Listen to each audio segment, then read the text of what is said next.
ข่าวพยากรณ์อากาศประจำวันที่7 มังกร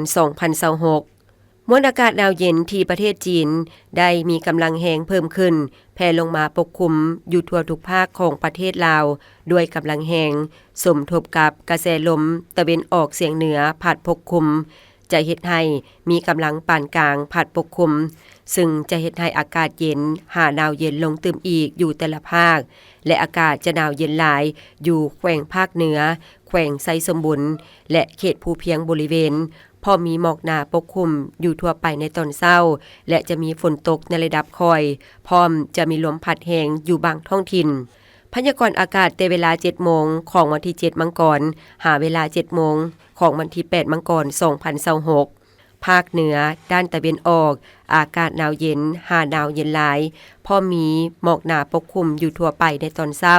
และจะมีฝนตกในระดับค่อยอยู่บางท้องถิ่นพอมีลมพัดแรงเป็นบางโอกาสหรือเนื้อที่การปกคลุมของฝนเท่ากับ15ส่วนห้อยอุณหภูมิในระหว่าง6-20องศาภาคเหนือด้านตะวันตกอากาศหนาวเย็นพอมีหมอกหนาปกคลุมในตอนเช้าและจะมีลมพัดแรงเป็นบางโอกาสอุณหภูมิในระหว่าง10-28องศานครหลวงเวียงจันทน์อากาศเย็นพอมีหมอกบางปกคลุมอยู่ทั่วไปและจะมีลมพัดแรงอยู่บางบริเวณอุณหภูมิในระหว่าง17-28องศาภาคกลางอากาศเย็นหาหนาวเย็นในตอนกลางคืนหาตอนเช้าพอมีหมอกบางปกคลุมอยู่ทั่วไปและมีลมพัดแรงอยู่เกือบทั่วไปอุณหภูมิในระหว่าง11-29องศาแขวงไซสมบุญอากาศหนาวเย็นหาหนาวเย็นหลายพอมีหมอกหนาปกคลุมอยู่ทั่วไปในตอนเช้า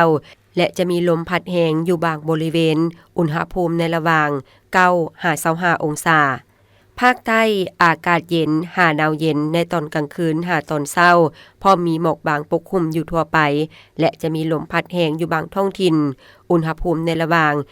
14-31องศา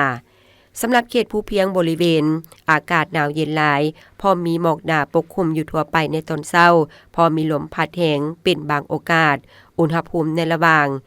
5-20องศา